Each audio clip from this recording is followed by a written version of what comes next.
have a very special guest from Emory University. We'll be talking about private universities today. And to start off, Cynthia, if you want to go ahead and turn on the presentation. But yes, welcome so much. Thank you all. Students, I see a lot of you all joined in this morning. We are really grateful to have you here and also learn about my alma mater, Emory University. And I'm really excited that you all get the opportunity to learn more about this great institution. So yes, Cynthia is sharing the presentation. So today we are again talking about private universities. We're first going to start off if we have people joining us for Spanish interpretation or need interpretation. We have an interpreter, Lucero. I'm going to say this part in español. So si alguien necesita interpretación en español, nosotros tenemos un intérprete. En su Zoom, tienen que hacer clic en más en la esquina inferior derecha o superior derecha en su pantalla. Luego haga clic en interpretación de idiomas en español y silenciar audio original. Por favor, déjenos saber si necesita ayuda por el chat box y nosotros le podemos explicar más. Pero les voy a dar un poco de momentos para hacer esto si necesitan interpretación. Gracias. And anyone, if you all need to have a parent or somebody joining, you also have the opportunity to have both on the original audio and the Spanish interpretation as well. So I'll give you all a second to play around a little bit with it to see if you all need to use it. So I'll give you 30 seconds. And if you have any questions, feel free to add them to the chat box as well.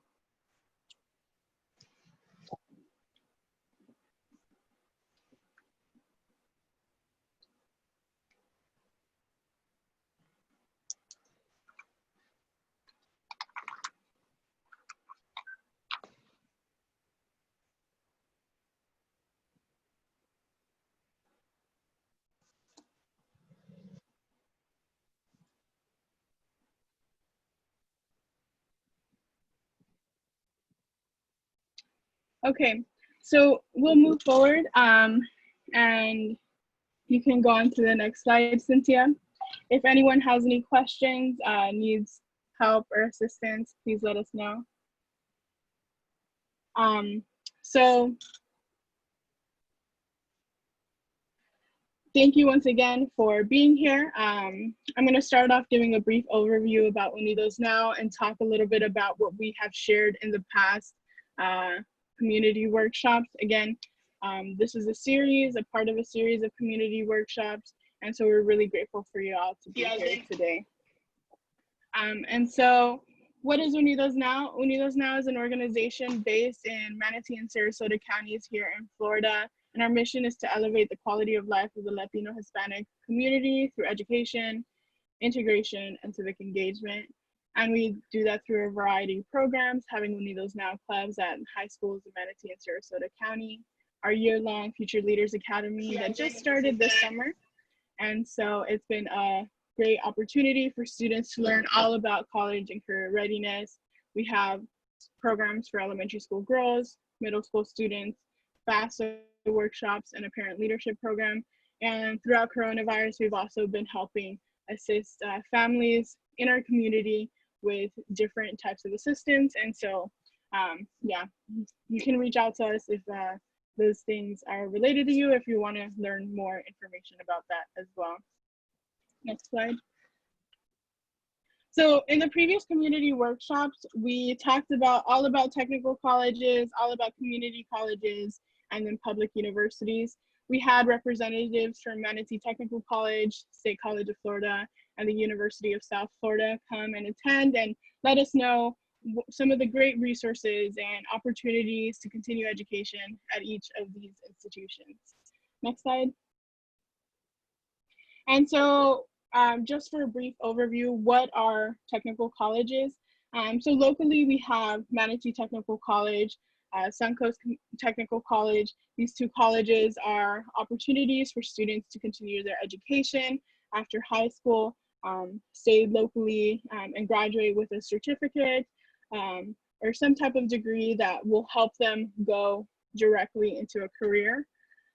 Oftentimes, these careers take just a lot less time than maybe a 4+ year university. There are various programs at Manitou Technical College that are from 6 months even, all the way to a 1.5 to 2 years. But once you graduate, the Manitou Technical College has a high employment rate and work with several organizations in the community to make sure that after you graduate from MTC, you can get a job. So this is a great opportunity for students who are interested in staying locally, and the only requirement to attend is to have a high school diploma or equivalent. So it's a great option for students. Next slide.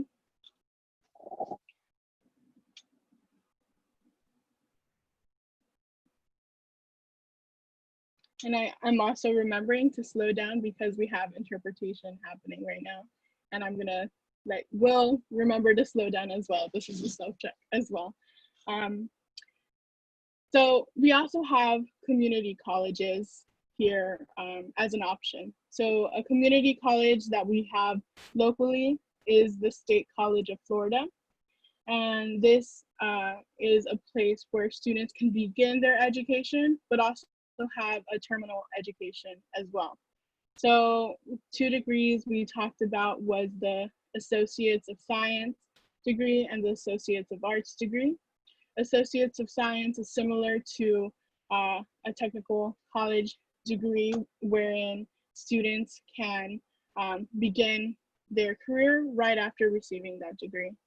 An Associate of Arts degree helps them transfer to a university. And so they're essentially taking the first 2 years of college at a local community college, which is a great option for students who are interested in staying locally, maybe not ready to go off to a big university yet, and oftentimes to save money. Next slide. So the Associates in Arts degree, again, is an opportunity for students to transfer. So just locally, an example of that, SCF and USF have a program called FUSE, where they help students who are interested in starting off at the local community college, but their ultimate goal is to graduate with a bachelor's degree at the University of South Florida. Again, this is a great opportunity for students who are just not ready to go to a public university yet, are trying to save money, and are just looking to use that transfer. And so, again, to attend a community college like SCF, the only requirement is a high school diploma or equivalent, like a GED. I've been studying for the GRE, I'm sorry, GED. So yes, and so next slide. And so we talked about public universities. This is a picture of the University of South Florida, Sarasota, Manatee. And one of the distinguishing factors of a public university is that they, where they receive their funding. So they receive state funding, federal funding at times. They tend to be larger, but again, as I mentioned last time, that's not always the case. The New College of Florida is right here in Sarasota. It's a public university and it's very small. So, but there are a lot of large public universities as well, like the University of Central Florida, Florida International University, all really large universities. And because they're larger and have a greater capacity, oftentimes also have a larger range of majors. So yeah, next slide. So now private universities. Now we get into what today we are going to talk about. This is a picture of me on my very first day at Emory. When I moved in, my family came in, they took that picture of me, and I was super excited. also very nervous. But I'm really excited for you all to get to learn about Emory University and about private universities. What are they? Why are they? Like, should I go to a private university? Isn't it more expensive? Like, why would I do that? So we're going to answer all those questions today. And so it is my pleasure to introduce Will Segura. Will Segura is an admissions representative from Emory University. He and I have worked together at Emory, also through some Latinx initiatives. So I'm really excited to have him here today. Will, it's all. Fantastic. Well, thank you, Esther, for that. If we could go to the next slide, please. And so good morning, everyone. Buenos dias.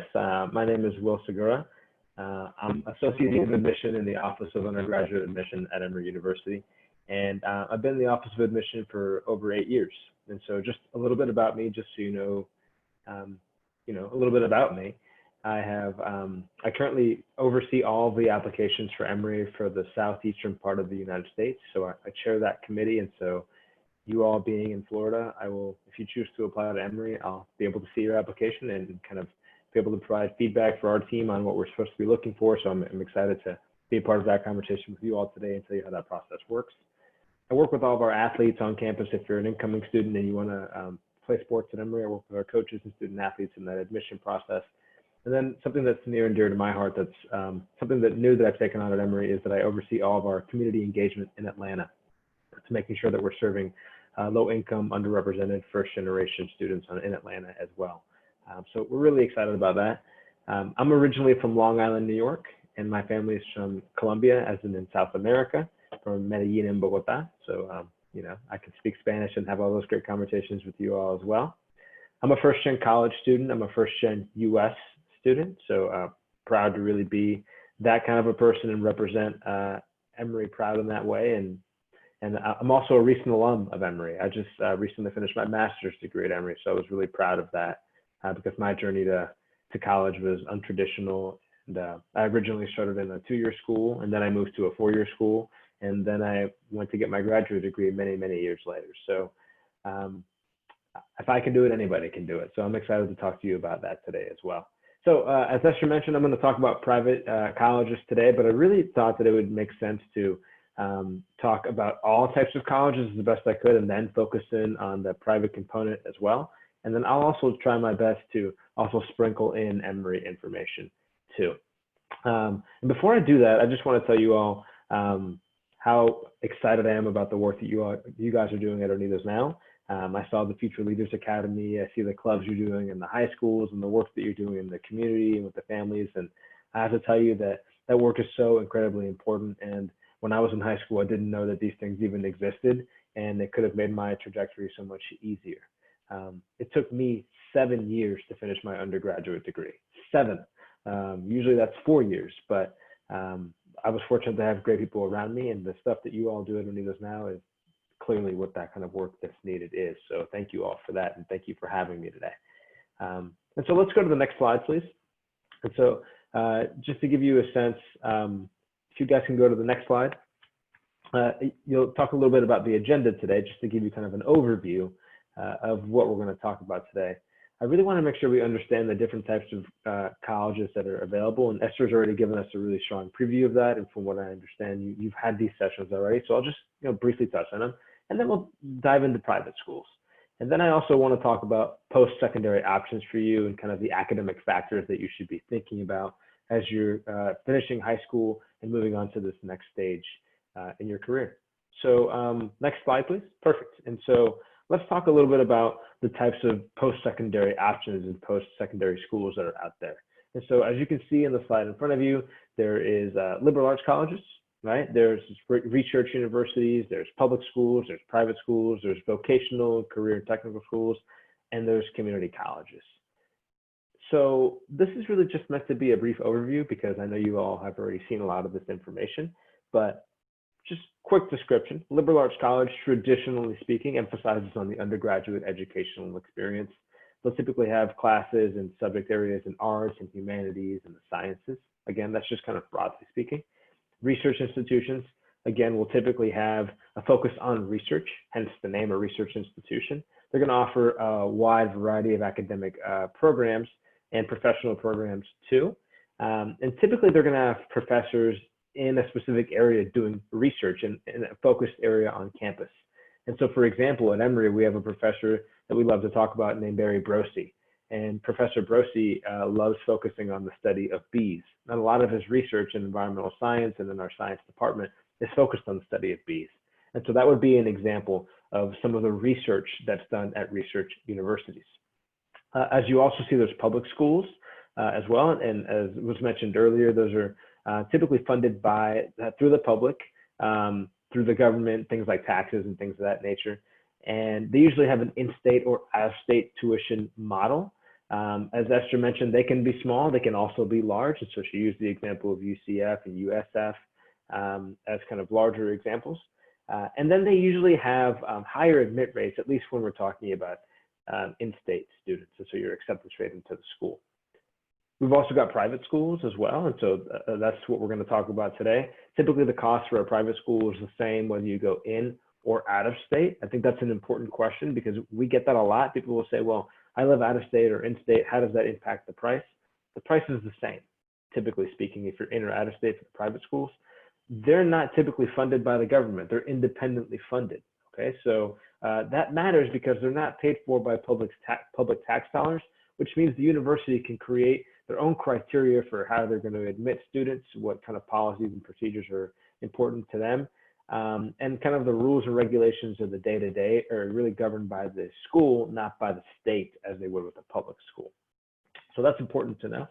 Of course, the last two things you'll see here are career and technical schools and then community colleges. Briefly on the career and technical and vocational schools, they're usually going to have like apprenticeships of sorts where they're going to have programs that are typically less than 4 years. And we're thinking about things like welding, cosmetology, construction, just to name a few examples, but there are certainly others as well. And then on the community college side, typically those are 2-year schools that will offer an associate's degree, and they are typically less expensive as well. So again, that's just meant to be a brief overview. I do want to note that just be aware that schools can be more than one of these things. And so, for example, you see 6 little bubbles here on the screen. Emory is a liberal arts college. Emory is a private university, and Emory is a research university. So we're 3 of the 6, and some schools may be 1 or maybe 2 or 3 or 4. And so just be mindful that it's not necessarily just one bubble that a school will fit into. Before we go to the next slide, so not yet, I do want to just take a quick little quiz, and I know that we can't see each other, and I can't see what you're writing, but I want you to just take your notepad out on your phone or a piece of paper or mentally write this down. But I'm going to ask you 4 questions, and I'd love for you to take a minute to answer these questions in your mind, and then we'll switch to the slide in a minute, and then we can get to the answers of the questions. And so I know you didn't know there was a quiz today, but I feel like that was really important to make sure that you're paying attention. So here's a quiz for you. How many colleges and universities are there in the United States, if you had to guess? And so I'll give you just 5 seconds to think it through. How many colleges and universities are in the United States? That's question 1. Question 2. How many colleges and universities are there in Georgia, which is where Emory is located? Okay, so that question 2 is how many colleges and universities are in Georgia? Okay, question 3. How many historically Black colleges and universities are there in the United States? How many historically Black colleges and universities are there in the United States? And then the last question is, how many selective colleges and universities are there in the U.S.? Okay, how many selective colleges and universities are there in the U.S.? Because Emory is a selective college and university. So I'll just 1 quick second here for you guys to answer those questions. We'll give it about 10 seconds, and then we'll switch to the next slide.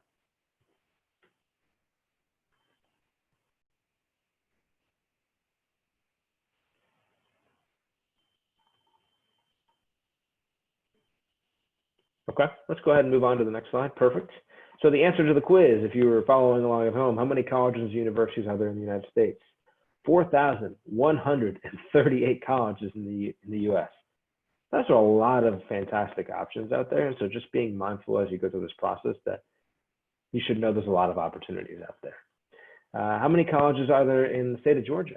There's 114 in the state of Georgia. Now, I understand you are likely in Florida, maybe not everyone, but likely in Florida. So there's plenty of college options in Florida as well. How many historically black colleges and universities are there in the US? 102. That's just to remind you the wide spectrum of academic opportunities across this nation. Okay, so there's just so many opportunities there. And then how many selective colleges and universities are there in the US? Remember, Emory is selective, and typically selective would be an admission rate under 25%. There are 80 selective colleges and universities where the admit rate is under 25% in the US. And so how'd you do? Did you guess right? You know, were you close? Things to think about, and that exercise is really just meant to provide perspective to you on just the wide spectrum of options that are available to you as someone who's going to potentially look at some colleges too. And so let's go to the next slide. Let's talk a little bit about the size of colleges. And so it wasn't incredibly clear to me until I was actually sitting in a classroom in college how important class sizes were to me. And class sizes is just one example of this conversation of the sizes of colleges. And so I've personally discovered over my years of undergraduate and graduate education that the best way that I personally learned, me, Will Segura, the best way that I learned is through individual attention, small class sizes, things like that. I need that. And so if I'm in a large classroom setting where I can't approach the professor in a certain way to ask a question, then I know that I need that individual attention. And so I would ask you just to take a second and over this journey that you're going through, think about what your ideal learning style is. You know, what type of attention do you need in the classroom? What's important to you? And what types of schools are you considering? And what do those options look like? And so what are the average class sizes? Are they 25 students? Are they 50 students? Are they 100 students? And is that okay with you? At Emory University, again, where I work, where Esther attended, the average class size is 25 students. And so we're intentionally keeping class sizes small because we want to make sure that you have that in-person faculty student experience. Now, I say this with an asterisk by in-person because right now we're going through COVID-19 and things will look differently through all this experience, but non-COVID world is kind of what I'm saying when we're talking about the in-person experience, of course. I also want you to think about, outside of the classroom experience, think about things like academic and social opportunities available, because it's not just going to be the classroom experience. It's going to be, what are you going to do outside of the classroom? And so things like Greek life, you know, athletics and service opportunities and internships are all going to be a critical part of this conversation. And so, for example, at Emory, we've got Greek life, fraternities and sororities, right? Where about 30% of our students are involved in some type of Greek organization. We also have athletics, where we have 19 Division III varsity sports on campus, where they've won over 27 national championships. If you care for sports, right? That's something to think about. And then if you care about service organizations and volunteering, Emory partners with over 20 different student organizations on campus and over 50 community partners. Volunteer Emory is the biggest volunteer organization, the largest and most robust on our campus. Service is really, really important to us. And so as you think about the size of colleges and universities, I want you to think about these things we've talked about, what the classroom experience would look like, what the in-person experience walking through campus and being involved in organizations would feel like, and is that important to you? And I can tell you, when I was going through this process, I did not think about that at all. It just didn't even dawn on me. I was really worried about the distance away from my home, the experience as being a student, how it would feel like, would it feel cool? But I wasn't thinking about academics. I wasn't thinking about class sizes. It didn't come to me. And so hopefully me being able to provide that context for you is helpful in some way. I also want you to think a little bit about what's important to you in terms of how you engage with people on campus. You know, are you looking for an environment where you know everybody on campus, or where you're meeting somebody new every single day?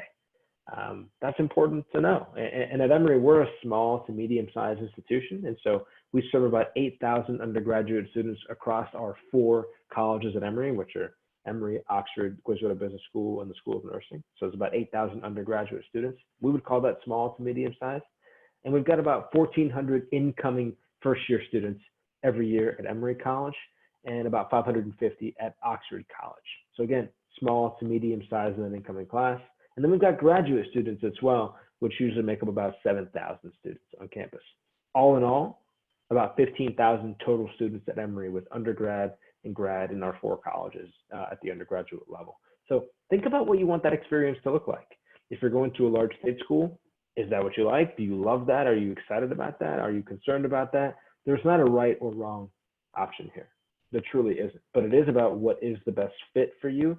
And you'll hear people like me and people in the admission world and the higher ed will say, this is about fit. And so I want you to think about what is the right fit for you. These things are important, and you're not expected to know all those things right now. Let's switch to the next slide, please. And so let's talk a little bit about location of colleges and what's important. And I can just remember, if I can just share a quick anecdote here, I remember being 17, 18 years old and sitting in my kitchen table with my mom, and I had my list of colleges. I was so excited, and my mom looked at it. And she had worked in the education space, and she looked at it and she said, like this, and she kind of took a red pen and started going like this, and she said, William, ¿qué estás haciendo? ¿Cómo te ocurre ir a esas escuelas? You know, why would you consider going to these schools? What are you doing? And I was like, what do you mean? You know, these are the schools that my friends told me about. These are the schools that I'm excited about. It's just, you know, ¿por qué te vas de la casa? Why do you want to leave home? You know, es que no me quieres? You know, you don't love me? And I was like, whoa, mom, you know, who said that? You know, don't tell your Colombian mom you want to leave home. She wanted me to stay as close to home as possible. Location was so important to her. But to me, it was less important. I wanted to be a little bit further away. And so that's a conversation that I encourage you to have amongst your family and the people in your circle who have an opinion on this, right? Is location important? What type of location? Proximity to home. It was important to my mom, but everyone's circumstances are completely different. And so are you looking for an urban school, like in the city? Are you looking for a suburban school or a small town school? Are you looking for it to be in a big metropolitan area? You know, what's that distance from home that you want it to be? You know, what's the weather going to be like? You live in Florida, right? Do you love snow? Do you want snow? Have you seen snow? Maybe you do, maybe you love it, maybe you don't. Maybe you love warm, maybe you love cold, but things that I want you to think about. In terms of Emory, in Atlanta, we have over 630 acres on our campus, and half of it is dedicated to just green space. I like to tell people that it's a squirrel's paradise where the animals are just jumping and having fun, running off the trees. We are in the city of Atlanta at Emory, but we're in a tree-lined campus and in a really residential part of the city. So if you're saying that you want to be in a big metropolitan city, but that you also want to have a traditional campus that feels really green and like a college experience, then Emory is a place that I want you to think about, because we're only about 10 to 15 minutes away from kind of the city center at Emory. So to recap, the location of the college is extremely important. Let's go to the next slide. And so let's talk a little bit about the academic opportunities on campus and the things that you should be considering in this process. And so this is really, really, really important. Oftentimes students will talk to me and they'll say, Will, I'm really interested in pursuing ABC major. We'll just make this up, you know, so-and-so major at Emory. And I'll say, well, we don't offer that major on campus. And so it's really important for you in this process to identify what it is you think that you want to pursue. There's not a right or wrong here. It's about what your interests are. And then assuring yourself that the school offers that curriculum and those courses. And to what degree do they offer them to, right? And how far can you advance in that? And how will that be helpful for you once you finish your academic career and you move on to your professional career? And so at Emory, we offer over 80 plus majors on campus, over 60 or so minors on campus, and a variety of academic interests. Everything from the humanities to healthcare to business to research to sociology, anthropology, human health.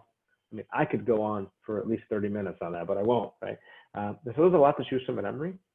But I want you to think about what happens if you change your mind and you're at a school and you say, well, I wanted to study this and I no longer want to study it anymore. It's not what I'm interested in. I thought it was, but it's not. How flexible is their curriculum going to be to allow you to change your course load? You know, at Emory, we allow students to decide what they want to study. They have to make that decision to us by the end of their second year. So they've had plenty of time to decide what it is that they want to do and how they want to pursue that. So there's lots of flexibility. But other things to think about, you know, if you're interested in research, what kind of research opportunities are offered? What kind of internships are offered? Can you study abroad? You know, what do all those things look like? At Emory, we've got incredible resources on both fronts. We have the Emory University Hospital in terms of research. We have the School of Nursing. We have the School of Public Health. We have the Business School and the Law School and the School of Theology. We have the Centers for Disease Control headquartered right on our campus. And we have an amazing career center that partners with our students to make sure that they've got the right outcomes from a job standpoint once they graduate. So all that to say that I think we're doing our best, putting our best foot forward to try and make sure that you're well positioned once you finish. And then if you're interested in studying abroad, which I encourage you to do if you have a chance to do, over half of our graduating seniors have studied abroad at some point. And culturally, for me, the idea of studying abroad, my mom was like, you know, ¿qué es eso? Like, porque te vas para otro país? That's what we have. Are you going to another country to study? At my house, right? But that just wasn't typical. But it was a thing, and all my friends were doing it, and I so wanted to do it.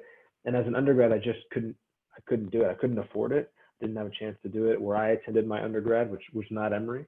And I was determined to study abroad. And in my graduate program, I finally got a chance to do it. And it was one of the best experiences I could have asked for. And so if you get a chance to do it, and we'll talk about how to pay for that in a moment, make sure that you strongly consider that.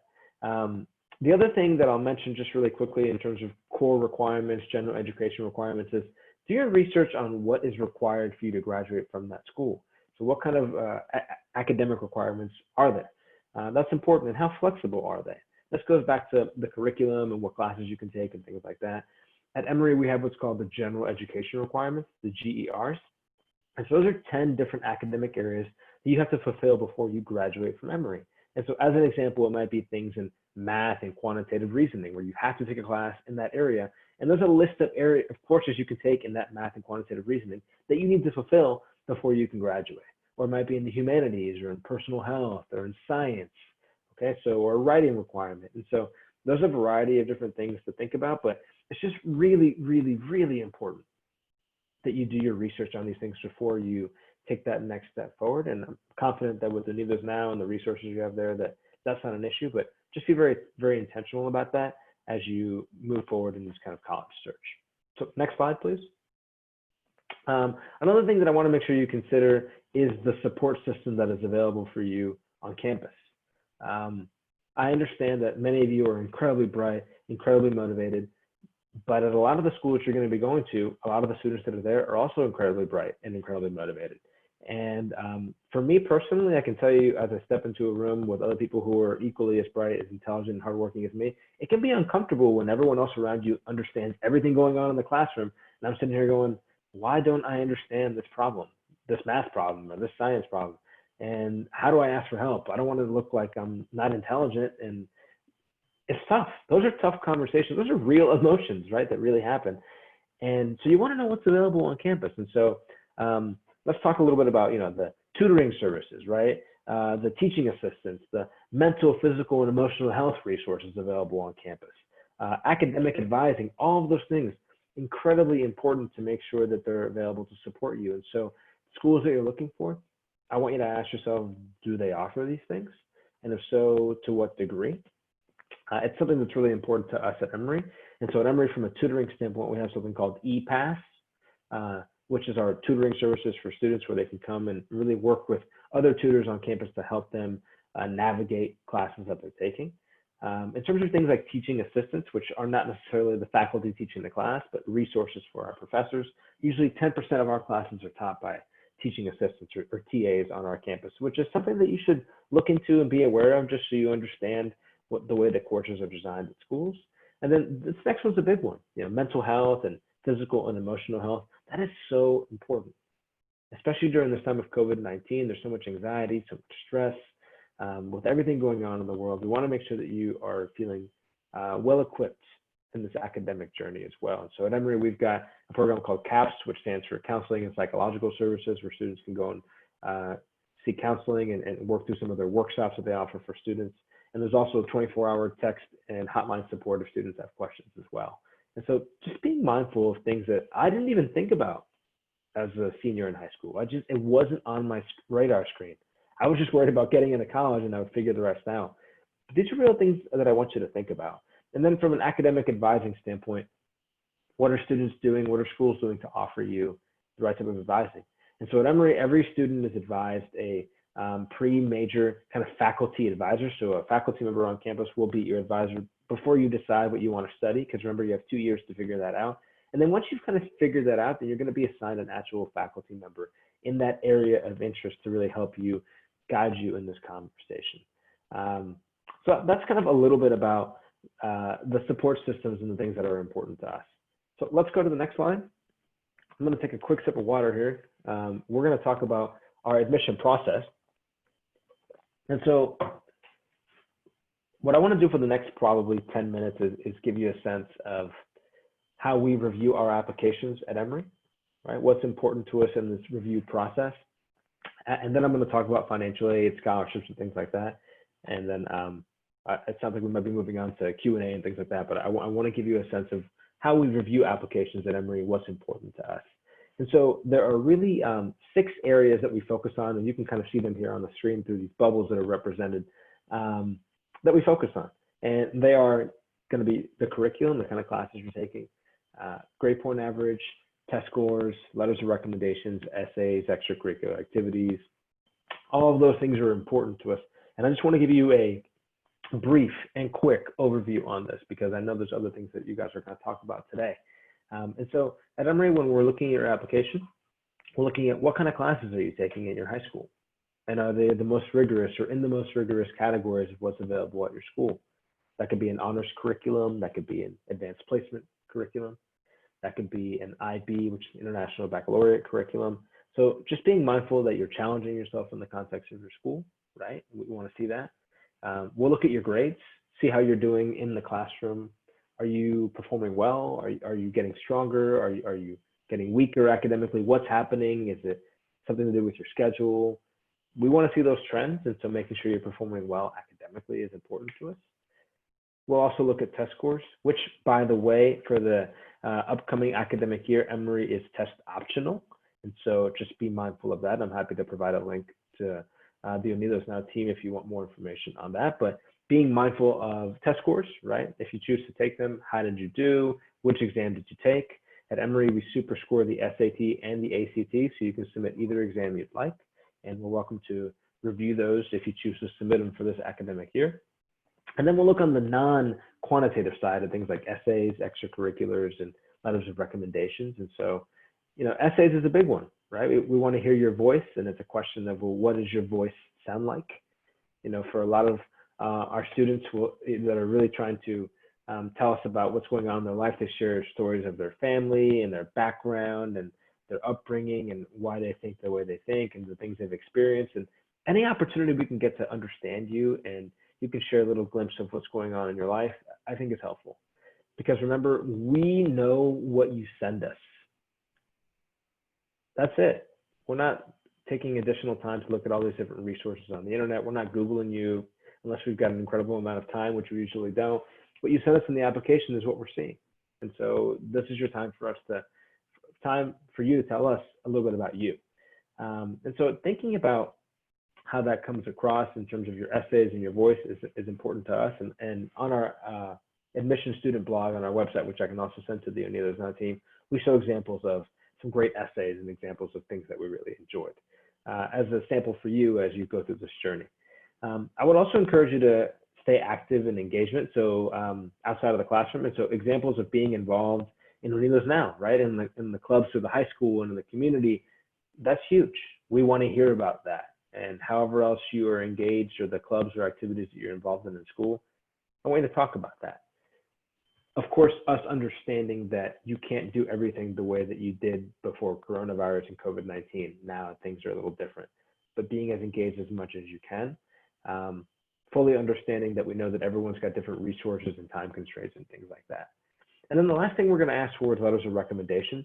We'd like to see recommendations from people at your school, teachers, counselors, things like that. And so this kind of makes up our process and the things that we're looking for, again, quickly and broadly, just so you get a sneak peek of what's important to us when we're reviewing applications.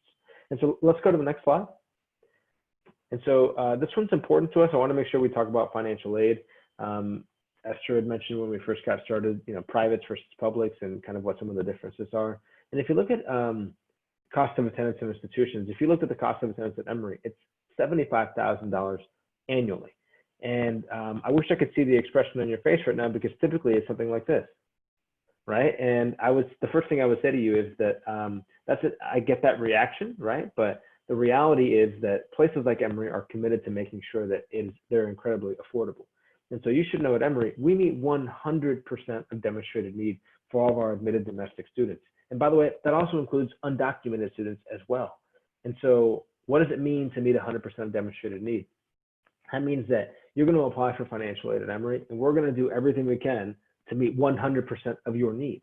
And that's going to be through grants or work study or loans or other programs on campus that we have available. Maybe merit-based scholarships would be on the merit side. And so we're going to do the best we can to meet that need on the financial aid side. And if there's opportunities for merit, we would also do that as well. And so at Emory, 20% of our students receive Pell Grants.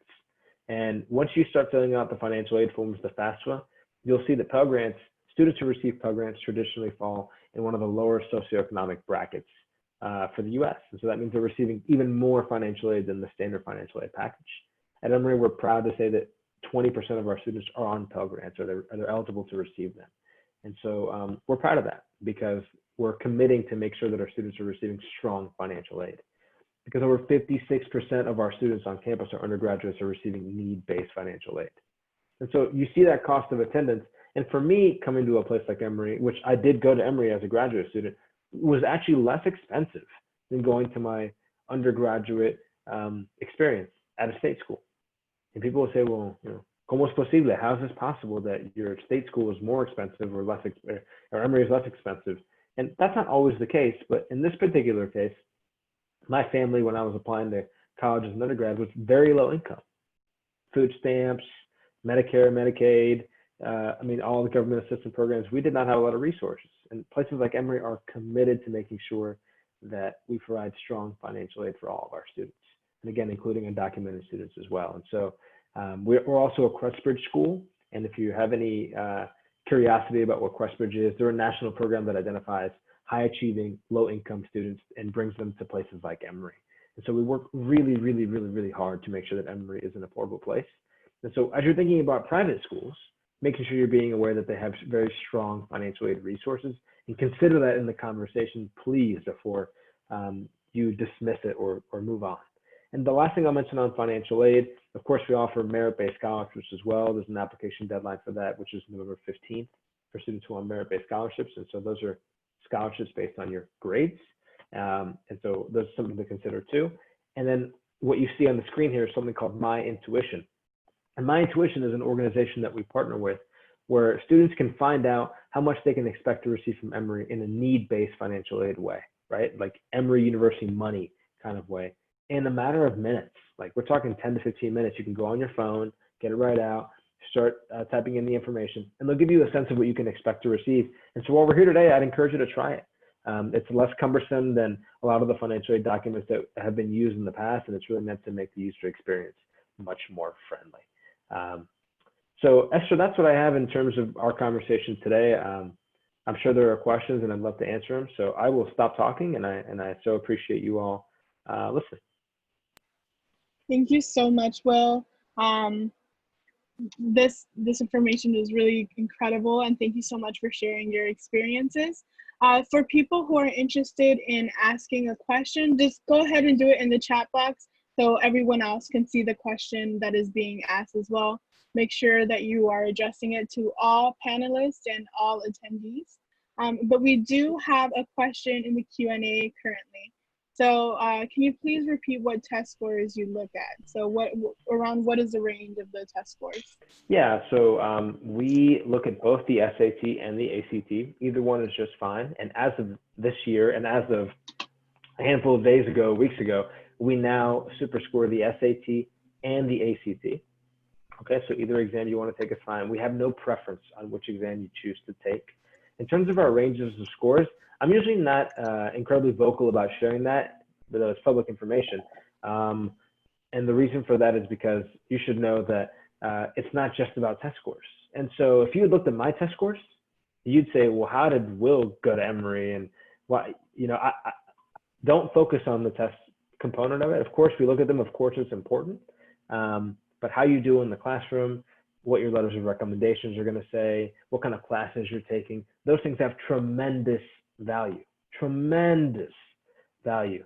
And so I would say, can I give you a range on the ACT? Probably around a 31 to a 34, right? That's the range of students we've seen admitted. But we admit students from all over the spectrum, okay? We admit students with ACTs that are not in that range. And we deny students who have ACT scores in that range. And the same would go for the SAT, where our range is somewhere probably around 1,300 to 1,400 and a little bit higher than that, right? And so just be mindful of that. I don't want to give you the test score range exactly because I don't want you to say, oh, well, I'm either there or I'm not, because it doesn't work like that. It doesn't work like that. And I'm hoping that you're not going to try and measure yourself like that, because that's not what this is about. We review applications holistically. And we're looking at you as the applicant, understanding where you come from, what you're interested in, what your parents do, where they come from, what you want to study, how well you've done, where your energy comes from, what people are saying about you. All those things matter tremendously, not just the test scores. So you got me on a rant here. I'm sorry. No, it's okay. Yeah, no. And I would say from my own experience, I didn't think that my test scores applying to Emory were that great. But I got in and I went to undergraduate, and completed my degree there at Emory. And yes, it's, and we like to teach our students of this holistic process and making sure that, the scores isn't the only thing they're focusing on, but their essays is a really important part, their letters of recommendation, the different parts of the application for sure. So we have some more questions. So I have a question about the private public school, perhaps maybe the differences again, maybe clarifying the difference between private and public school.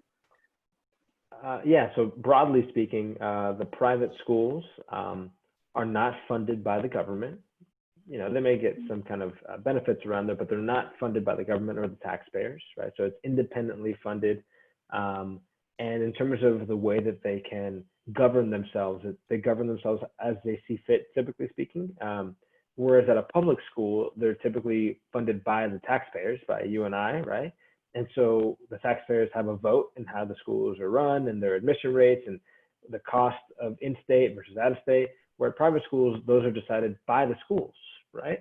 And so the private school tuition is the same whether it's in or out of state. A public school might have might say with $10,000 for in-state, $40,000 for out-of-state, as an example. They could say that. The sizes of the school could vary, right? Because a public school may not be able to restrict the amount of students at a school, and they may not be able to. Emphasis on may. A private school at Emory, our incoming class, since I've been there almost a decade, has been exactly the same, more or less, right? And so the point is really about where the funding comes from in some capacity, and then how they use that funding, and the rules and policies can be slightly different.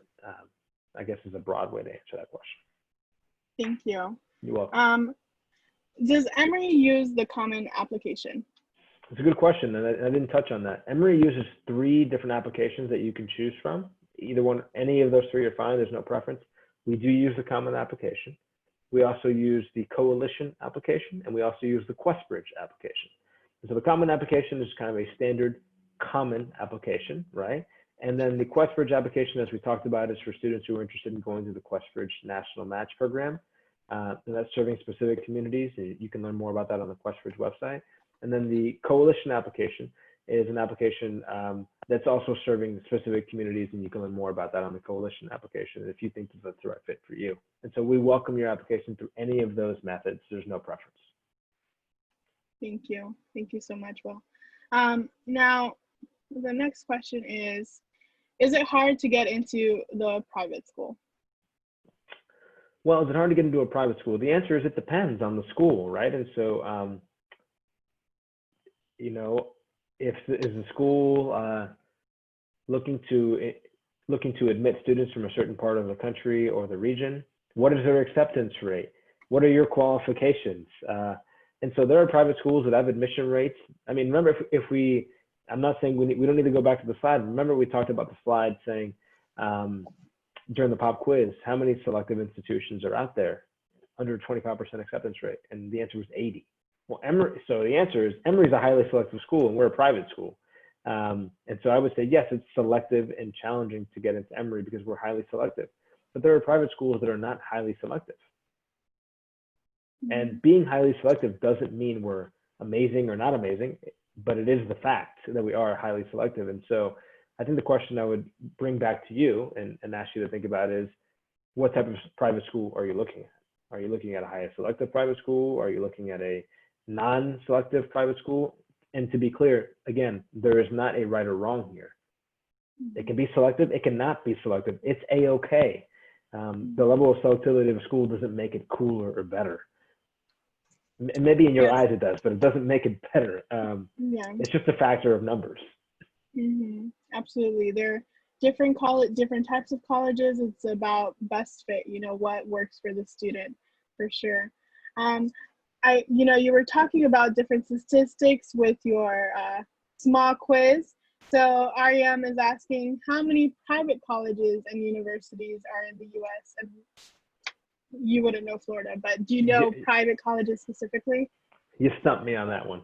I'm sure that I can look that up and send that out with some of those links that we talked about, which I'm happy to do. But off the top of my head, I don't know that answer, so I don't want to give you a fictitious number. Okay, thank you. Another attendee asked, what is the Pell Grant? You talked about that briefly. Yeah, and so just the caveat that I don't work in the Office of Financial Aid, but my knowledge of Pell Grants is through my own personal experiences and speaking to students as well. When you apply for financial aid, you're going to fill out what's called the FAFSA, which is a federal form for financial aid. And then depending on which income bracket you fall in, and I'm simplifying this just for the purposes of this example, low income, middle income, high income, etc. Traditionally, students who are falling in the lower income bracket will be eligible for what's called a Pell Grant, which is typically almost it's not a scholarship, but it is additional money from the government that usually is in the quantity of $5,000 or so, $5,550 or so, which is extra financial aid from the government, making sure that you have the resources that you need in terms of being able to pay for your education. So it's a grant. It's a Pell Grant, and grants are money that usually don't pay back, right? And so in my house, we call that free money, typically. Right. And so the Pell Grant is just a way for the government to say, we know that you qualify for lots of financial aid and we want to do everything we can to help you.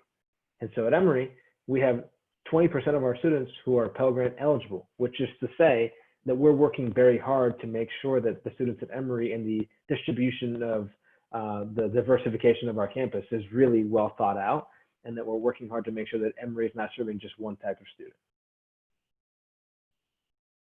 Thank you. Sorry, thank you. Thank you so much for that answer.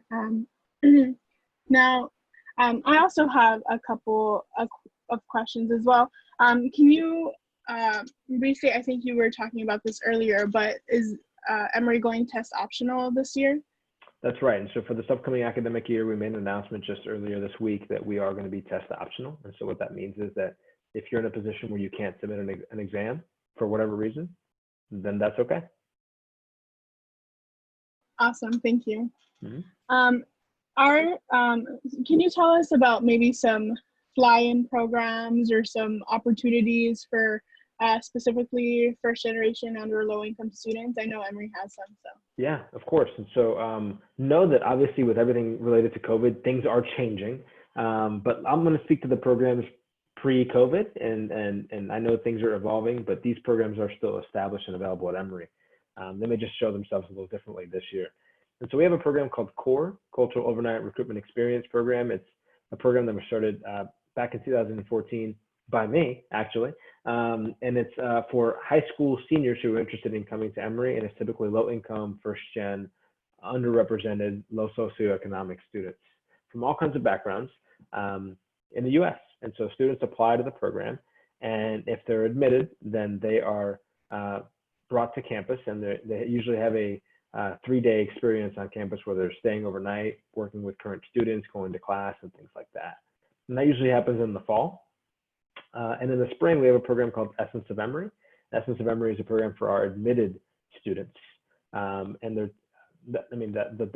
diaspora of that students is very wide. It's a large spectrum of students, but it's also serving underrepresented students on our campus as well. And that's an opportunity for students to come and spend 3 days on campus and similar to CORE, have classes, meet with faculty, see what the campus is like. And there's usually student performances, kind of like what Esther's showing on the back of her screen. There's all kinds of activities going on, right? There's Dooley. And so we offer that as well. And then currently right now, if you just go to our Emory admissions YouTube page, you're going to see a lot of the content that our office is working on to make sure we serve the community. And so there's all types of special topics on how to write letters of recommendation, how to write essays, how to submit your application. I mean, just like really thoughtful videos on how we can serve students on campus. And so those are some of the initial programs that come to mind. We also have a lot of initiatives that we're currently working on that it would take probably an hour to walk you through the details, but know that one of our main focuses in the Office of Admission is to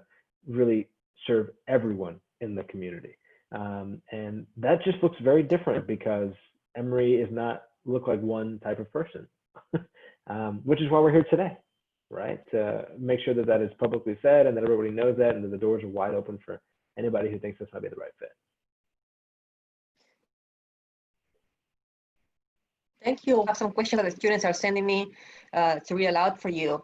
Are there any virtual tour opportunities? Yes, and so we do have virtual tours available through our YouTube page. There's plenty of already virtual tours and pre-set up for you tours that you can visit, and admission presentations where they'll go into larger detail about the things that we talked about today, the curriculum, the test scores.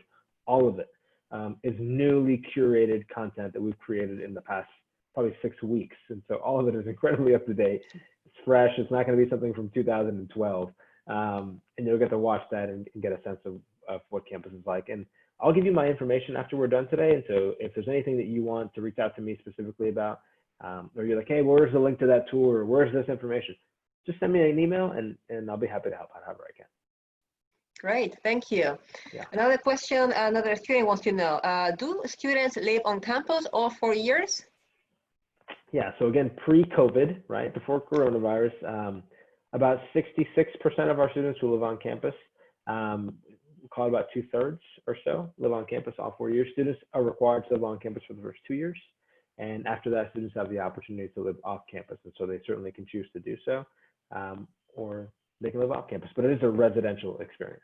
So yes, you're living on campus, you're living in the dorms, eating in the dining hall, things like that.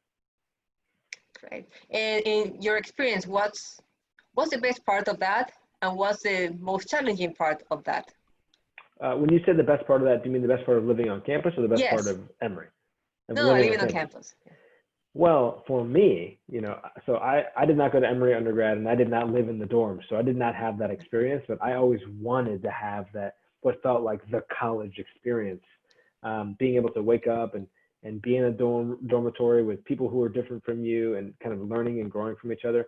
I mean, that's the thing that makes Emory really unique and great, is that you could be in a roommate situation with someone who's completely different from you in their background and their income and their expectations and their perspectives. And then you get to learn from them. And you may not like what you learn, you may love what you learn, but you're going to learn and you're going to grow. And I have to tell you, when you leave Emory or college and you go out into the real world, it's not like you get to work with people who are all just like you and everyone has the same perspective. It's so different. And so that Emory campus feel and experience, I believe, really serves as a good opportunity to a preview of what the world will be like. And we try to put together an environment on campus where students get to really experience that and then walk to class, eat in the dining halls, feel like you're in this community that's really here to support you and help you. That's the positives. The downside is, I guess I don't know, because I didn't live on campus. I didn't get a chance to experience it. But if I was pressed to say what is the downside of it, is that maybe you don't like your roommate. I'm not sure. There's always an opportunity to shift roommates, but I'm not seeing the negatives. Perhaps Esther can speak to that when it's appropriate, but I didn't have that experience, so I would just be telling you something that I would imagine, not anything. Mm-hmm. Well, that's great. Thank you. And the last question that a student sent me, what are some opportunities to explore Atlanta through Emory? So Emory offers on a regular basis what's called the Emory Experience Shuttles. And so they just got buses on campus that take students all across the Metro Atlanta community, whether that be some of the kind of touristy attractions in Atlanta that you might want to go check out, to going to the grocery store, to going to museums, to going to parks. And so those are included in your activities fees, where you're able to just explore the city if you don't have a car. And then of course, if you choose to use private services like Uber and Lyft and things like that, you can do so as well. And then your friends, some of them will have vehicles on campus. And if you choose to explore the city that way, you're welcome to do so too. You can also walk around campus or bike around campus and things like that. That's also a pretty lively part of town where you can enjoy the community as well. Thank you. William, I have another question. As you know, most of our students are Latino, Hispanic, first generation, and you have already shared a lot of great information from your own experience, going to college, what it's like as a Latino first gen. Is there anything else that you would like to tell our students that might resonate with them? Yeah, sure. Thank you. I guess I would just say, I did not, you see me here today with a tie and a white shirt on, my hair's combed, and I got my headphones in, I got a picture of Emory in the background. But if you knew me when I was 14, 15 years old, you'd say, ¿Quién es ese hombre? ¿Quién es ese muchacho?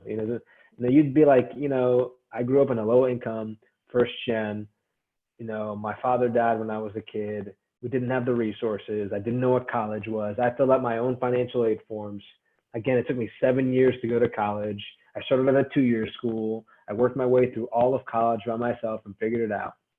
And if I can do it, you can do it. And places like Emory, and any school for that matter, nobody is perfect. Nobody. And so there's always areas that we can certainly do better as a nation, as an institution, as people. But I can tell you that places like Emory, their heart is in the right place. And they're doing everything they can to try to make it better. Otherwise, I wouldn't be here with you today, right? I'm just doing this because when Esther approached me and said, hey, Will, can you come help out and talk to these amazing kids? I said, absolutely. Like, if I get a chance to tell you about my experience and how I was able to navigate when every obstacle was in the way and inspire somebody, then you should know that you can do it too. And so if I can be helpful, I'll share my contact information with the team here, and please just let me know how I can help. You can do this. We're here to help. Thank you.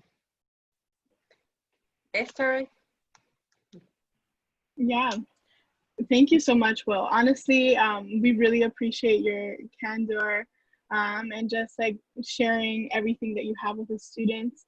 I think somebody is asking how many years in Emory, or how long maybe you've been at Emory?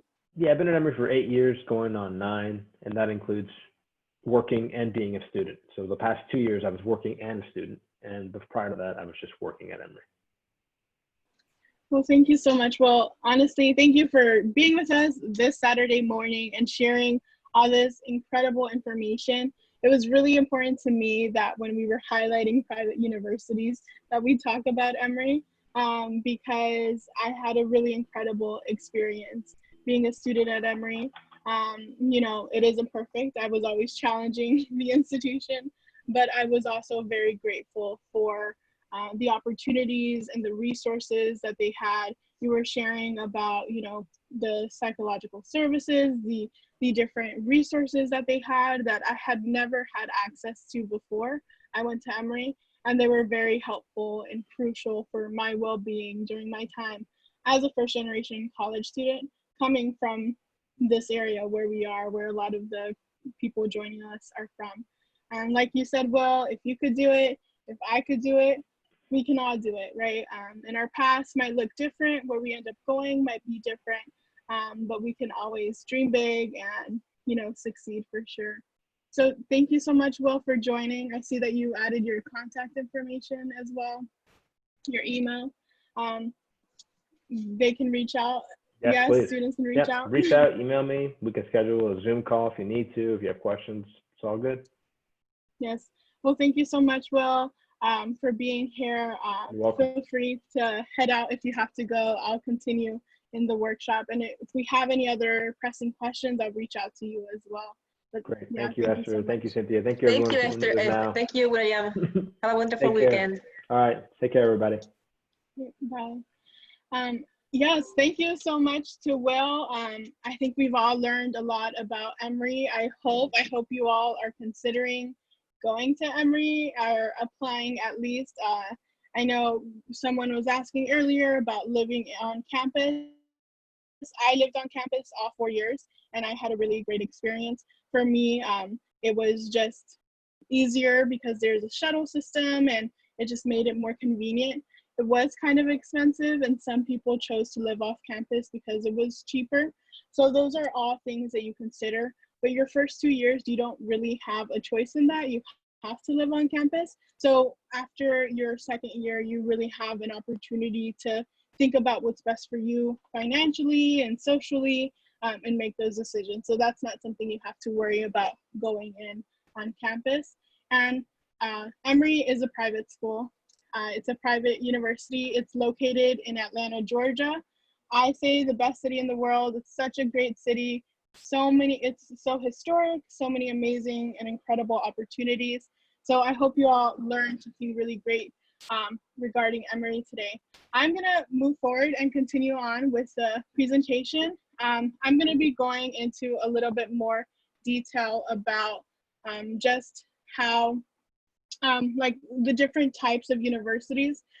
So we talked a lot about Emory today, and I want to mention some of the things that Will touched upon. And then I'm also going to expand even more about financial aid and scholarship opportunities. Those are also really important things to talk about. And the last presentation, we got really great feedback about including that. So I have a breakdown of how much it costs to attend Emory and ways to pay for it as well at the end. So you will want to stay tuned in. So when we're thinking about universities, we talked about, technical colleges and community colleges, public and private, but what can you learn at a university, or what are the different degree options there? And so we have, here's are just a ton of different universities. These on the left side are public universities here in the state of Florida. There are 12 public universities here in Florida that, again, as we're thinking about public, they are funded through tax dollars, as Will was mentioning, and these schools are they're not necessarily as in control of the decisions and who is accepted, although they do have a say in it. And then the schools on the right here are all private universities. So we have Emory right there. We have schools like Harvard, Stanford, Dartmouth, Howard University, which is a historically Black college and university located in DC. And so, again, these are just some distinct things that are distinguishing the public and private universities. And so, again, Will was mentioning how we shouldn't discount going to it because of money, and I'll talk about that a little bit later. But first, I wanted to talk about the different degree opportunities, or some of the different degree opportunities at a university. So at a technical college and a community college, you usually can get like technical college, a certificate or a degree, and a community college, they typically have the associate's degrees, sometimes have bachelor's degree, but that's kind of as far as they go typically. And then at a university, they also have graduate school. So when you're in college, when we think of college, you're an undergraduate. And then if you want to continue your education, you can go to graduate school and get maybe a master's or a doctorate degree. So let me move forward. So what are some of the components of the actual application? And so Will, again, was talking about, somebody asked about the SAT score, and Will was very hesitant to answer because for a selective university like Emory, they're not only looking at the just the SAT score and your GPA, and there's no firm cutoff. They're looking at you as an entire individual. They want to know you as a person, and if you are a good fit and would be a good member of the Emory community in this example. So there are different types of requirements that they have. So classes and GPA, what type of classes are you taking, your ACT and SAT scores, although a lot of schools this year are just making SAT and ACT optional, your extracurricular activities, and then your essays. So let me explain what each of these means. So for your academic requirements, no, go back. So what classes are you taking? Are you taking classes, or are you taking all regular classes? Especially if you're looking to go to a highly selective university, they want to see that you are challenging yourself. Are you taking college level classes as a high school student? If so, that's a good thing. They're looking to see that you're college ready, you're ready to, you have an inkling to learn, and you want to challenge yourself. So are you taking the hardest classes your school offers? And the university, when they receive your application, they also have a school profile. So they know what classes are available at your school. Maybe you go to a school that doesn't offer AP or ACE or IB classes, but they offer honors classes. Are you taking those honors classes? So whatever the highest level classes that exist at your institution or your school, that's what they are encouraging you to take. And so it says GPA 3.5. And again, that number is an unweighted GPA, first of all. And it can vary. We want you to do well and have a good GPA, but also challenge yourself. So at school at Emory, just some of my experiences, I took a lot of AP classes. That's where the school I went to in high school, they had AP, and I got mostly A's. And so that's just my own academic profile. And so admissions exams, again, this can vary depending on just what your entire application looks like, but they're still asking for this information. So it's important to do well if you can on it. So two different admissions exams are the ACT and the SAT. They're two separate ones. And the differences is just the way that they're structured, and sometimes how they ask questions and how they're graded. So the ACT has a math component, a reading component, a grammar component, and a science component. The SAT has math and reading. And they have subject tests, but you don't necessarily have to take those unless your school is asking for them. We see that the ACT is scored on a scale of, you can receive up to 36, whereas the ACT, you can receive up to 1,600, and each individual section is up to 800 points. And so the recommendation that we give our students, if possible, take each test once, see which one you do better, and then continue studying on that one. If you can study, there are a lot of free resources online. There is a Kaplan course, I believe, on the SAT that Florida students are able to access. So do your research, try to find the resources to be able to study and prepare for these exams. They are not the most important thing of your application, but they are important. So make sure, if you can, study.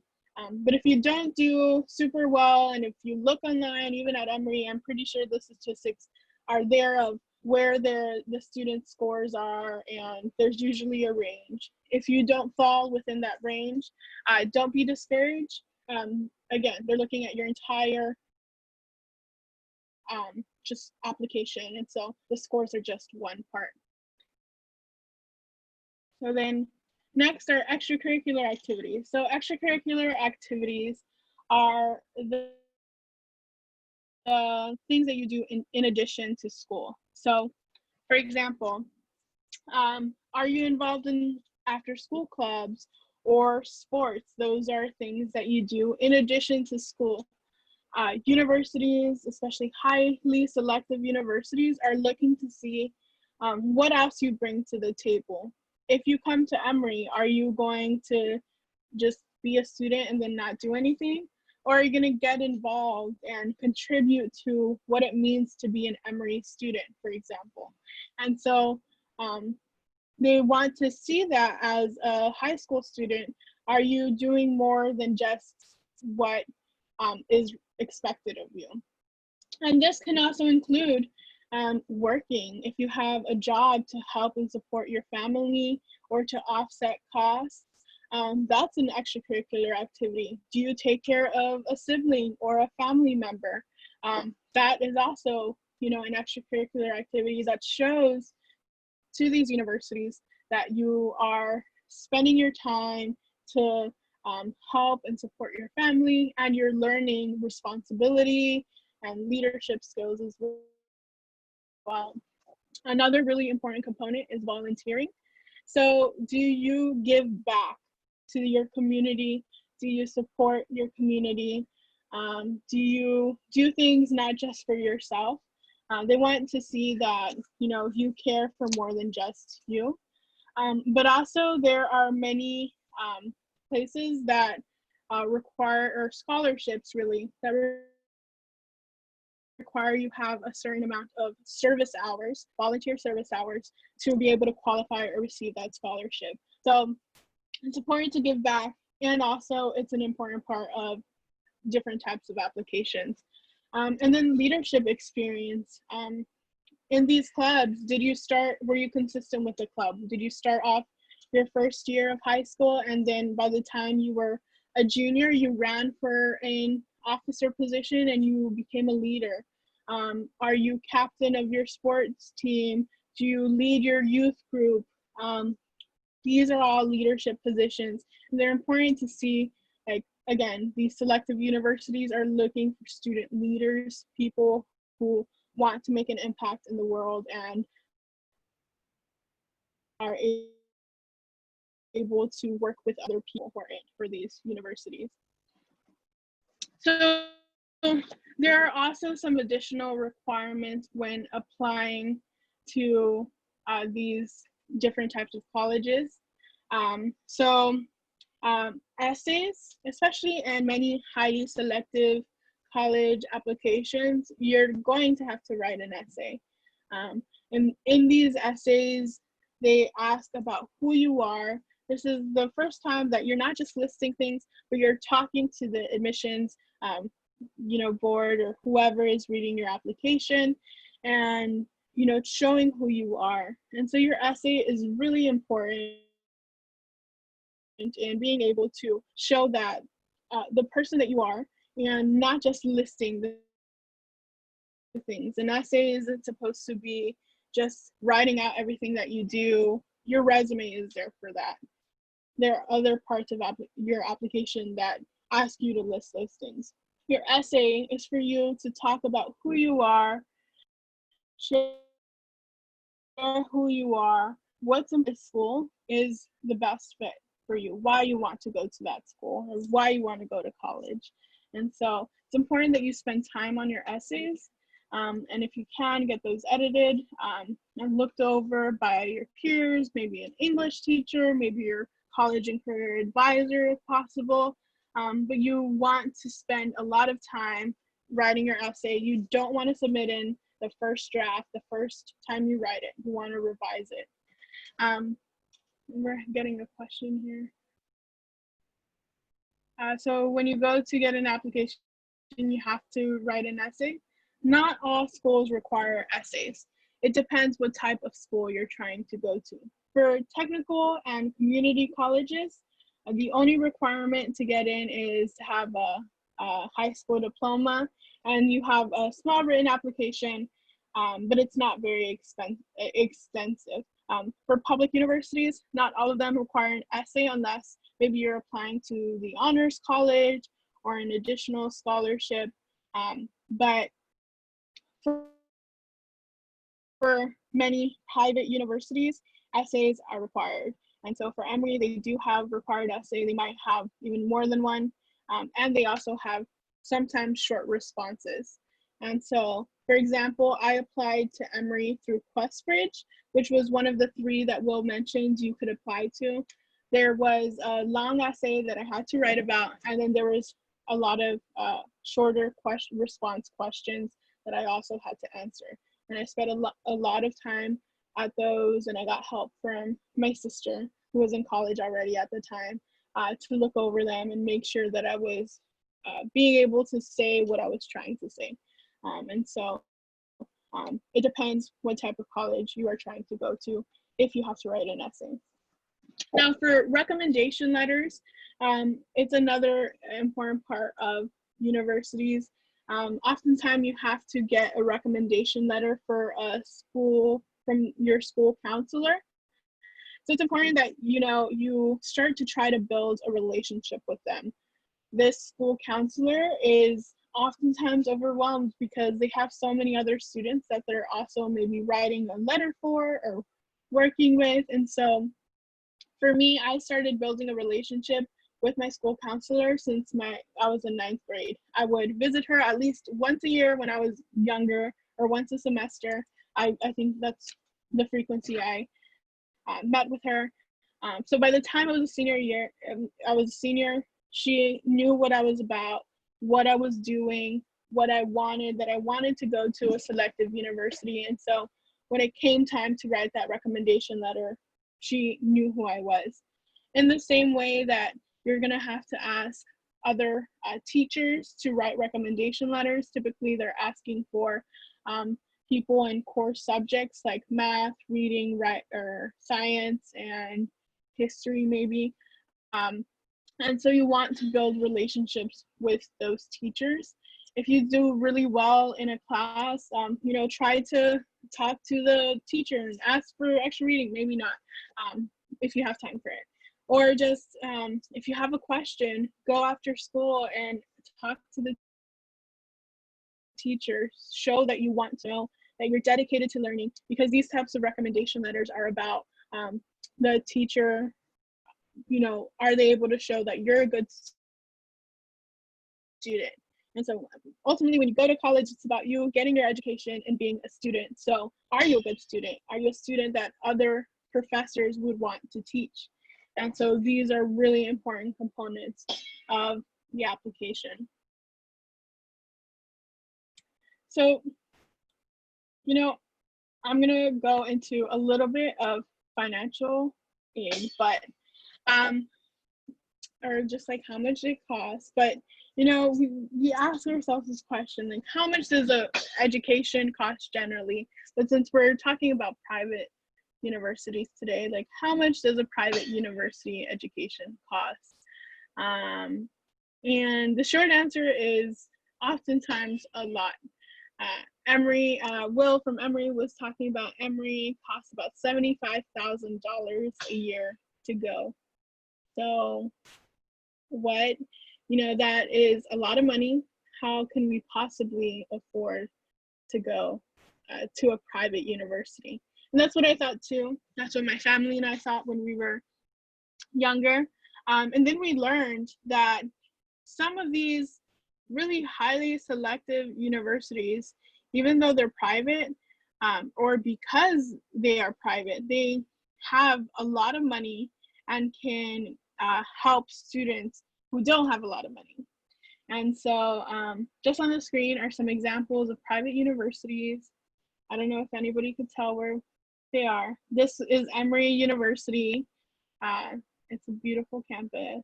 Stanford, Cornell, Harvard, and Rice over here. So these are some of the really highly selective universities. Recommend that you look into different highly selective universities. They're not all just the Ivy Leagues like Harvard and Cornell and Yale. Emory is in Atlanta and it's not in the Northeast. Stanford is on the West Coast in the Bay Area in California. So think about where you're interested in going. And even if you're wanting to go to a highly selective university, they are not all in the Northeast. And then on the top is Rice University, that's actually in Houston. So again, different universities, different things to think about. So the annual cost of Emory University. Here is a breakdown. I looked online, did a lot of research so that we can see what that actually looks like. I don't know if you all were here at the last workshop, but the public university tuition was like $6,000 something. At Emory, it's $55,200, which is so much money. Then you have some fees, housing is very expensive, food, books, travel, personal expenses. They all add up to $75,344. That's a lot of money. How will we pay this much money? I'm going to break it down for us so that we can feel a little bit better by the end of this presentation. So how will I pay for college? I don't know. We'll see. So Will touched on this, but My Intuition is a really great resource. And you can find this if you go to Emory Financial Aid online. They have an opportunity to, this link for the My Intuition, it's a quick college cost estimator. I definitely recommend you going online, finding this link. I probably share it at the end, and just using this to kind of see how much financial aid you can potentially qualify for. I input a lot of numbers, saying that my family made, just for the rest of this presentation, that my family made less than like $55,000 a year, that we own a home but still owe on it. It don't make sense at the end. So I also wanted to note that Emory specifically has different types of aid.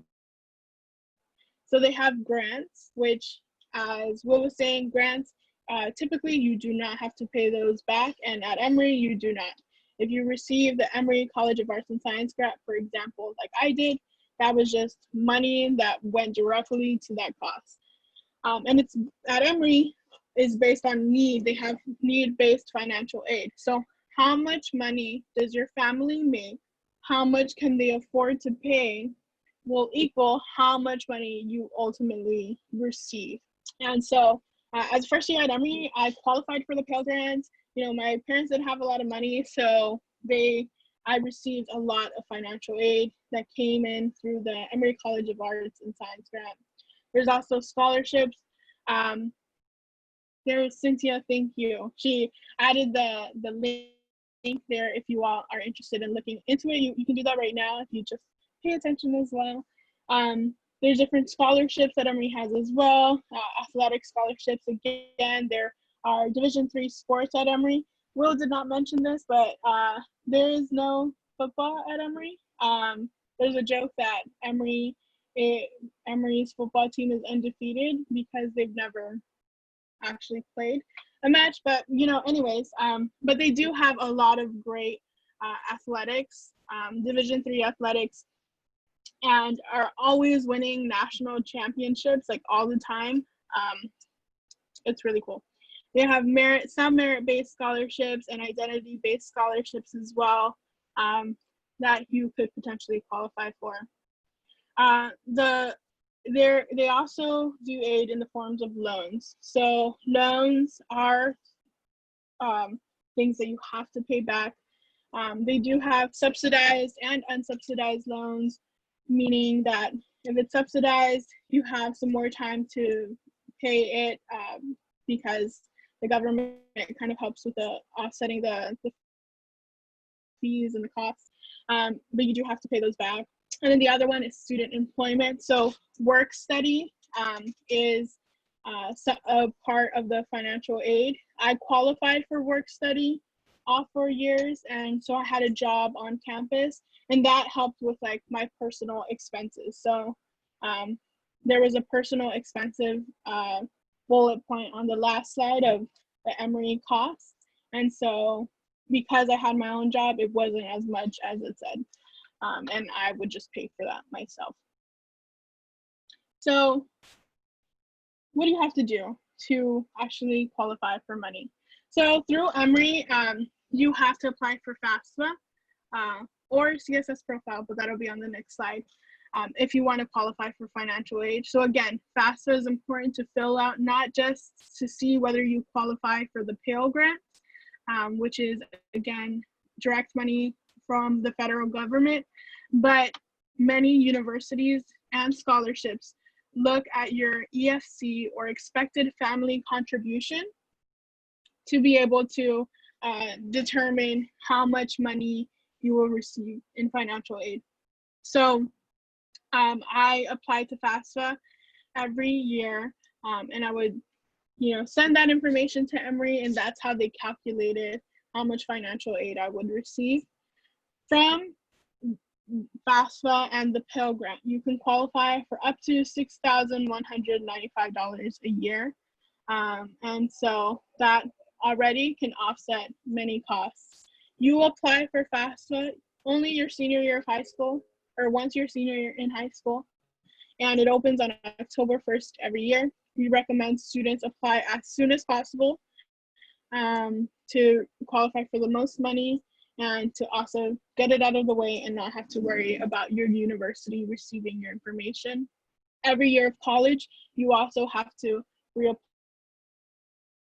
to FAFSA. So it's not just going into college, you do it once. No, it's every year you reapply. There's also, well, it's not FAFSA, this is CSS and IDOC. So for undocumented students, without a social security number, they cannot fill out the FAFSA. But at Emory, they also take what is called the CSS profile and an IDOC packet. So in order to make need-based financial aid determination for undocumented students, they receive the CSS profile and IDOC, and a lot of other universities, private universities, who also have need-based financial aid for undocumented students have gone this route. So if you're undocumented and you're unfamiliar with the CSS profile and IDOC, I would suggest looking into it, because this is a path that undocumented students can take to qualify for need-based financial aid that Emory provides for all students. We then have, what else can you do? So there's local scholarships. There are a ton of different resources here locally that they have scholarships for students. The Community Foundation of Sarasota, Manatee Education Foundation, Manatee Community Foundation, Gulf Coast Community Foundation, the Selby Foundation, Education Foundation of Sarasota County. All of these foundations whose mission is to help students and have a lot of different types of scholarships. I definitely encourage you all to look into these and look into these early. You don't want to miss a deadline. You want to make sure you have all the information that you need. Some scholarship applications require you to write an essay as well. Some require you to have recommendation letters as well. So are you making sure you're preparing and giving enough time for these scholarships? The Selby Foundation has a really incredible need-based scholarships that could really help offset a lot of the costs. For undocumented students, there are several national scholarships as well. For example, the Dream.us, the Hispanic Scholarship Fund, undocumented students are able to apply to as well. The Golden Door Scholars Program, these are really well-known, very prestigious scholarships at the national level that I would really take seriously when applying to, as serious as applying to college. They're very competitive, but they're also, the Golden Door Scholarship, for example, meets 100% of the need of the student. ImmigrantsRising.org, I believe, is also just a huge resource where you can see a list of all of the scholarships that exist out there that don't ask any questions about citizenship or documentation status. So Immigrants Rising is a great place to look for all the other hundreds, potentially thousands of scholarships that exist out there. So we come again. reminding you all of this slide that takes our breath away.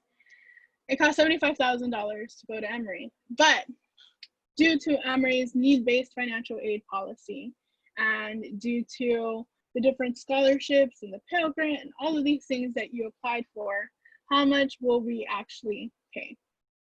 So let's say we get $6,000 through FAFSA, the Pell Grant, local scholarships, maybe we qualify for up to $7,000. The university gives us $59,000 grant, which is essentially how much I got, very similar or close to, because again, they're trying to fill in that need. Through work study, you get up to $2,500 a year, sometimes more actually. That's split through the semester, so you're working on campus. And then maybe other local scholarships or other resources, that goes up to $75,500. And I did the math, you have $156 extra. Now again, I didn't even include any loans here, but let's say you don't receive as many local scholarships, that can be covered as well through loans for an Emory financial aid package, for example. But $7,000 in loans a year is much less than $75,000. So it then becomes a lot more affordable and an option for many of us who are first generation and low income. So again, what we're saying, don't discount going to a private university that costs dear to go to. I am really grateful. I went to Emory. I received 100% financial aid every year. I graduated with $0 in loans. No loans. I have no loans, nothing. I never took out a loan. Thankfully, I was able to help pay those things throughout the year. They have a lot of payment plans as well to make sure that you can reject your loans and just pay it off as you are going through your education. So, you know, it become a possibility for me, for many people, to go to a very prestigious university like Emory. And so again, $75,000 is daunting, but these institutions give a lot of money and a lot of support. The important part is getting in. Once you're in, you can help, you can work to figure out the financial aid package. You can also always call and ask for more money. You can call the financial aid office at Emory and ask for more money and say, I need more than this. I can't afford to have a loan, or I can't afford the expected family contribution. Then you can ask for more money. So always advocate for yourself and always, you know, believe in yourself. Don't discount going to Emory because it looks really expensive. They might end up paying you to go. Who knows? You know, that has happened, right? And so definitely don't discount that. So that is the information part of our workshop. Is there any questions for the information that I've shared with you all? I want to make sure I answer any questions or clarify anything that maybe wasn't clear.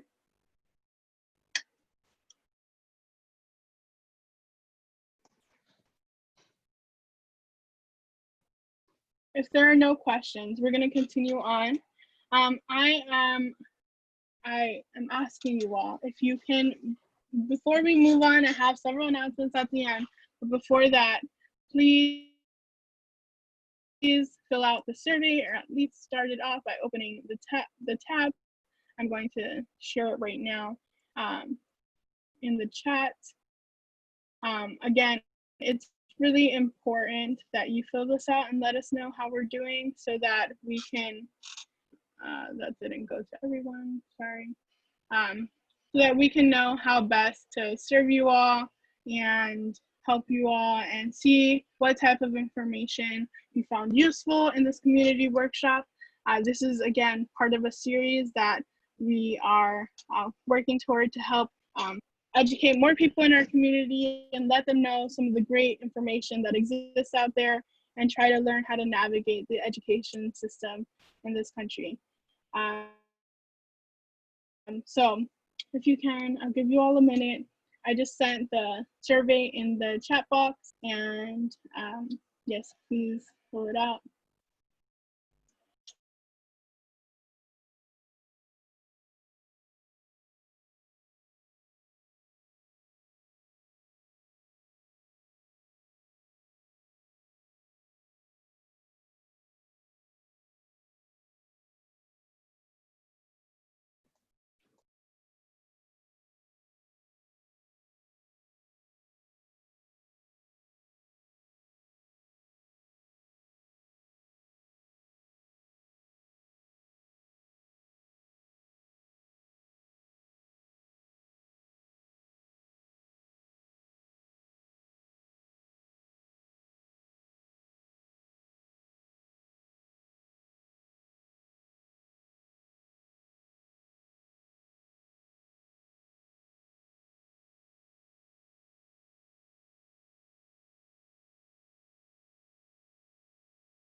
Okay, we'll move forward. If you didn't get a chance to finish it, it only takes a couple of minutes, but please try to get that in. Again, we want to be able to meet the community's needs and see what ways we can always improve, and give you all the information that you're looking for.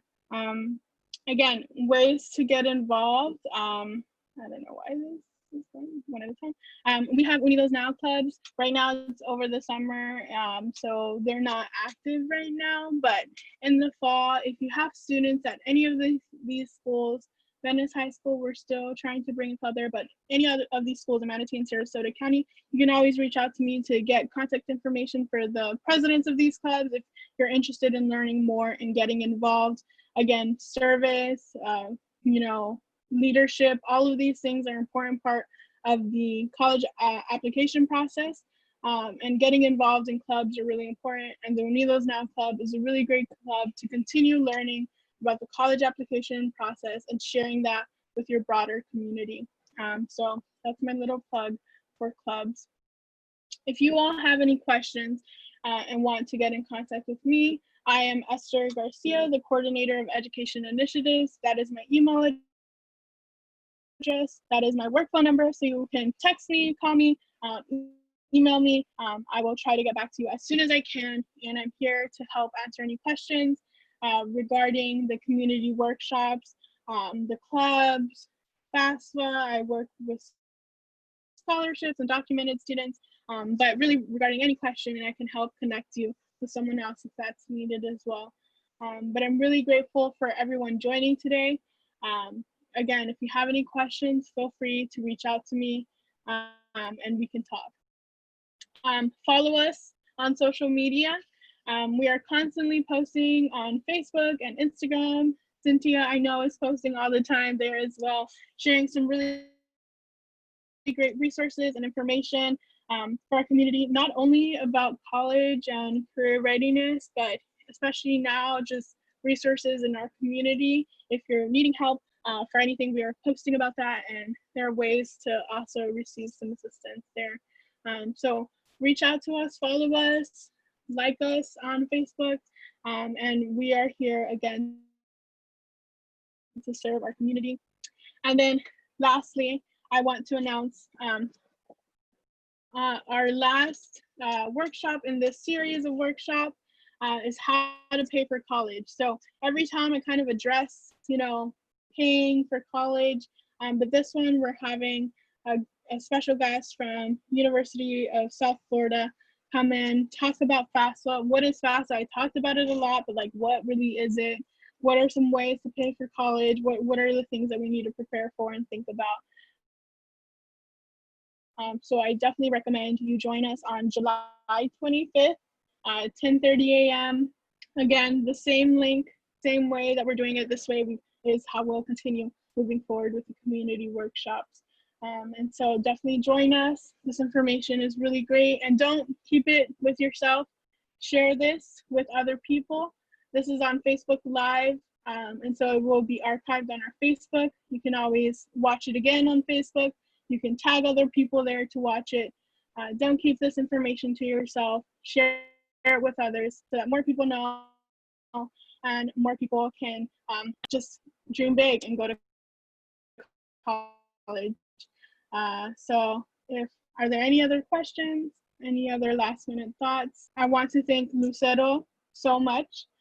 She has served as our Spanish interpreter today. She has been very great. I'm sorry I talk fast sometimes, but I will do better.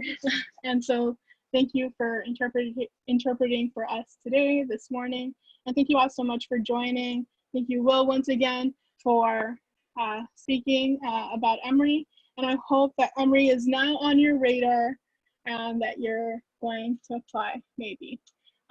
If you have any Emory questions as well, as a student, a former student, you can also ask me about that as well. Okay. Any other questions? Any other thoughts? If not, we're good to go. Thank you all so much for joining.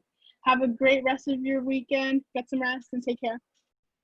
Thank you. Have a great weekend. Thank you. Bye-bye. Bye.